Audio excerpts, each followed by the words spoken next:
It's 8:30. Good morning. I'm Ian Crouch with Hunter News. One of the major sponsors of the Newcastle Jets looks to be in trouble with reports Nathan Tinkler's Castle Quarry Products is struggling to pay its bills. The Herald reports the business has been locked out of its own sand mine at Fullerton Cove due to unpaid debts, with a long-term lease to the mine site also being terminated.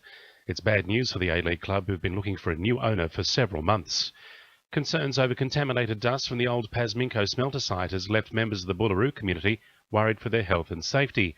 The Environment Protection Authority has assured neighbouring residents lead levels in dust blowing from the site have decreased significantly, but researchers from Macquarie University are not convinced the site is completely safe.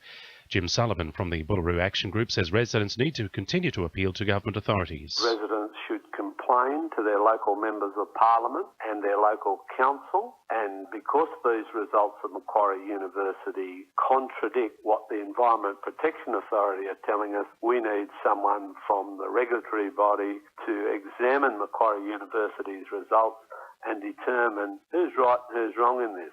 Newcastle Lord Mayor Nuatali Nelms has used her casting vote to back a Greens motion to hike rates by almost 50% over the next 5 years.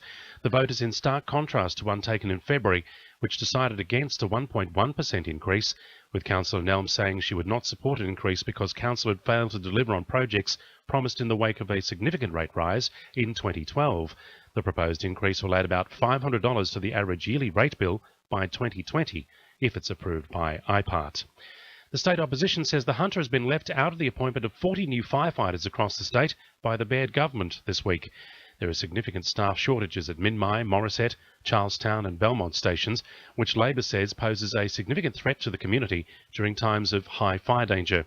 Shadow Minister for the Hunter, Sonia Hornery, says she hopes the region isn't being punished by the government. I guess we'd need to ask the reasons why the Minister for Emergency Services would deem to appoint no staff in the Hunter when we need it. One would hope that it's not because of political issues, that those fire stations are going to places which are sympathetic to the National and Liberal parties. It's still unclear how much the Hunter will receive from the Baird government's infrastructure plan.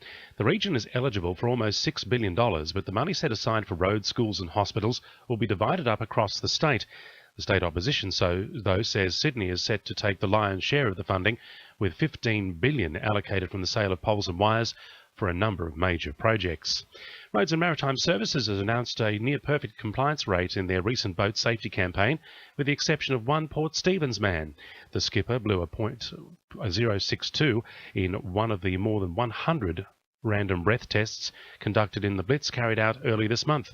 RMS Director Angus Mitchell says regular campaigns are essential in keeping those on the water educated and safe. We do have a rolling program of campaigns, and they are focused on all manner of safety out on our waterways. So our boating safety officers, in conjunction with New South Wales Police and partners with fisheries, will continue to be out in force on the waterways, ensuring that everyone is operating safely. Now with sport, Belinda Delaceres. The Newcastle Jets will be using Sunday's F3 derby clash with the Mariners as a get-out-of-jail-free card as they look to lift themselves off second last on the ladder. The boys will be fighting hard for their first win of the season and insist they're desperate to make amends for a shambolic 4-0 loss to Brisbane in their last home match. Midfielder Marcos Flores says fans mustn't lose faith. With the support of every single person who works in the office in Newcastle Jets, every single member, we will get there and we're going to be ready for the fight.